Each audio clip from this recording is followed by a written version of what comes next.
A former Revolutionary warrior vanishes from the spotlight, swearing never to kill again after the Meiji Restoration.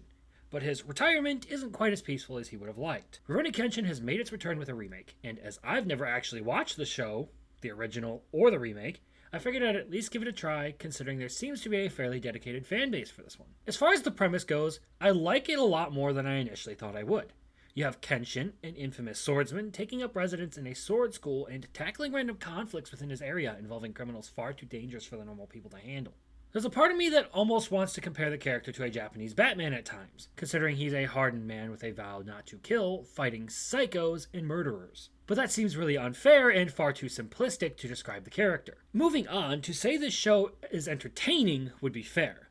The story has me intrigued thus far, but there are some things that I'm not particularly a huge fan of. When it comes to action, it's acceptable, but it could have been a little bit more entertaining. I have my gripes about how it feels like it lacks a bit of the modern flair for over-the-top choreography and animation, the kind of things I like to see in anime. But it's far more in line with the classic anime feel, which, considering this is a remake, is perfectly fine.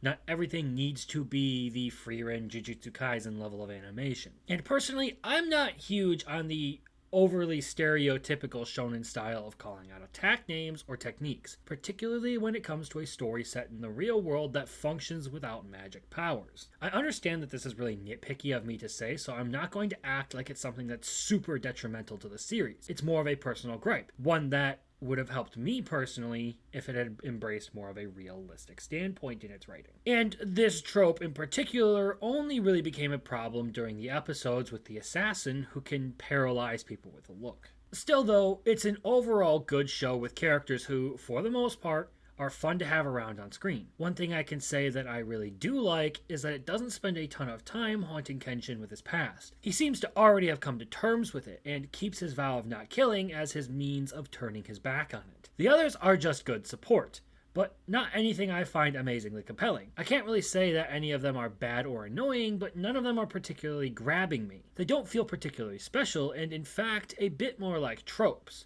but not to the point where they're bad. And with Kenshin being the kind of guy to go out of his way to try and do the right thing and stick to his creed at the same time, he's at least a compelling enough character to make me invested in the story. His general compassion and understanding towards people make him the kind of character needed to keep me coming back. And the supporting characters are entertaining enough to sort of liven up the rest of the series. All that said, I can safely conclude that this anime, while not really something I would say is a must-watch, is still good. It's certainly not a terrible anime, and that's not the impression I'm trying to give.